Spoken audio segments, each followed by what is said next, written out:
What is going on, you guys? It is your boy, the Wizard here, back with another album ranking. Today it's going to be kind of a short album ranking. This is a great band that only ever had 3 studio albums together that are one of the greats of all time. One of the greatest guitarists, one of the greatest bassists, one of the greatest drummers of all time. And their name, sorry, I was going to say something else, but I'm going to forget about it. Their name is the Jimi Hendrix Experience. Now, if you haven't experienced this band before, my God, you need to be experienced. Because this band holds some of the greatest psychedelic tunes of all time, some of the greatest blues tunes of all time, and is just one of the most amazing trio groups ever. Probably the best trio group ever. Not behind, over Rush, over the Police, like stuff like that. Honestly, like truthfully, possibly, just by a little bit. But yeah, they only got 3 studio albums, so we're going to go ahead and get into the ranking. Starting off at number 3, I'm going to turn the camera a little bit, so you guys can see what I'm going to be talking about. At number 3, we have their second album, Axis Bold as Love. And I'm going to go ahead and disclaimer this. None of these albums are bad. None of them have a single skip. They are all perfect to me.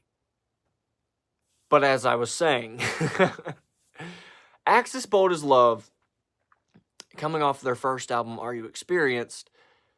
This one was the only one that I felt like I don't go back to as much. And like some of the tunes I don't really remember until I hear them again. It's one of them, that's what I was trying to say, it's one of them, like, you hear it and you're like, oh yeah, I definitely remember hearing that one. But like, you're like, okay, let's go listen to some Jimi Hendrix. This is the one that I barely go back to now. That doesn't mean that there's not amazing songs on this album.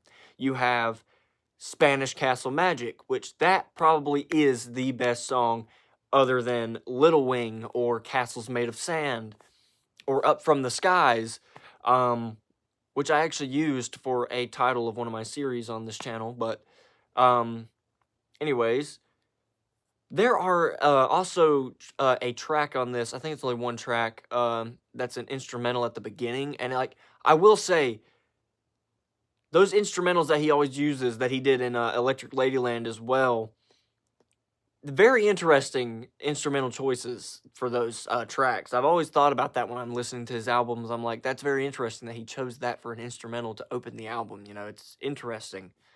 But, also the final track on this album, Bold as Love, that is a very, very, very good closer. And I was actually singing it before I was filming this today. It's a very good song. I definitely recommend this one if you love the first album. Definitely check this one out. It'll give you about the same feel. Very good psychedelic tracks on this album that I really like. Like Spanish Castle Magic is just such a upbeat sounding cool track. It's just straightforward. It's awesome. It's fucking killer. So yeah, that's why I give Axis Bold as Love a 100%. It's not going to go any higher than that, because you're going to see what happens in the next 2 albums pop up. Okay, moving on to number 2. We have their first album, their debut, Are You Experienced? Now, I don't know if you know, but this cover is actually just the US version. The UK, they had a very different cover that wasn't this, but this one's more iconic to me, I feel. But yeah, what can you say about this album that hasn't already been said? Perfect reviews all around for this album. 5 stars from everybody I've saw. This album is perfect, and one of, if not maybe the best album of 1967. Fuck Sgt. Pepper's by the Beatles. This album was such a banger of a debut. Starting off with Purple Haze, then going straight into Manic Depression. Then you got Hey Joe. Then you got Love or Confusion. The Wind Cries Mary. Oh my God, Are You Experienced? The song has the most interesting guitar on the entire album because it's backwards. The guitar riff is backwards in the recording. and it sounds so weird. You can hear him chugging along, but it's all backwards, and it somehow makes the song. It makes the song, is what I'm saying. Like, it makes the song so cool. And that one was such a good closer for me because it really left me with a lot, because I was just like, wow, that was epic of a closer. Like, the guitar riff is insane. Even, like, the somber guitar that's in the background behind the backwards guitar is very interesting. But I have to say, my favorite track off this album would probably have to be Purple Haze. It opens the album with such a bang. It's such a great track. It's very funky, groovy. His drums, Mitch Mitchell, are just insane on this album. And what a great debut. I really think this is one of the best debuts of all time. And Jimi Hendrix, with his vocals and his, like, cool, what's that word I'm looking for? Like, macho type sound, you know? It's fucking killer on this album.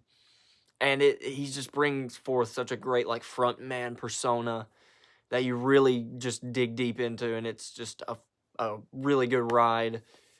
And yeah, this album is influential as hell as well.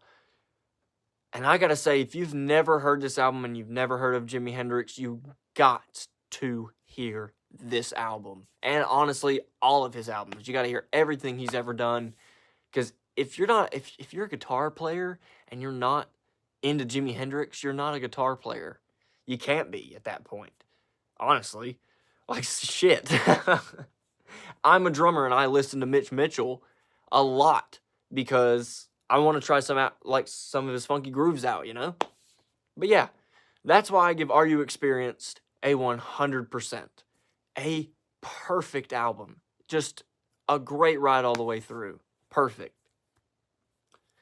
But okay, my number one, and possibly everybody's number one, honestly, has to be Electric Ladyland.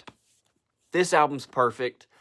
Even the instrumentals, they flow so nice in the album, and they make for a good experience, like even just the sounds of them. But man, this has some of his best work on it. Crosstown Traffic, the cover of All Along the Watchtower, which I think is the best song on the album, but also, it's a better song than the original. Bob Dylan did not do that song justice. Even he says that after that Jimi Hendrix version came out, Bob Dylan started making the song while he was on, like, a concert. He tried to do it like Jimi Hendrix because it was better. Like, holy shit. And, there's Voodoo Child is really good. And then the Voodoo Child Slight Return is also a really good closer. But then you have a really, really interesting, like, 13-minute song on this album called 1983. And this song was like you're sitting in history class watching a documentary, and this is what is playing while the documentary's going. It was like telling a story or something about, like, history. It felt like a history song with the vibe of the instruments and just his lyrics and his singing. It all felt like a history lesson almost, you know? It was very, very, very interesting. And I'm trying to think of some other songs on here, like Little Miss Strange is a really good one. Gypsy Eyes, oh man. There's so many good songs on this album. And I love the production on it. The production is astounding. And it really sucks that this was their last album. But it also is great because they went out with a bang of an album. Like, I'm talking, it is stellar work. Absolute stellar work from the 60s. One of the best 60s records of all time. 100%. And that's why I give Electric Ladyland a 100%. By far, the best Jimi Hendrix album of all time.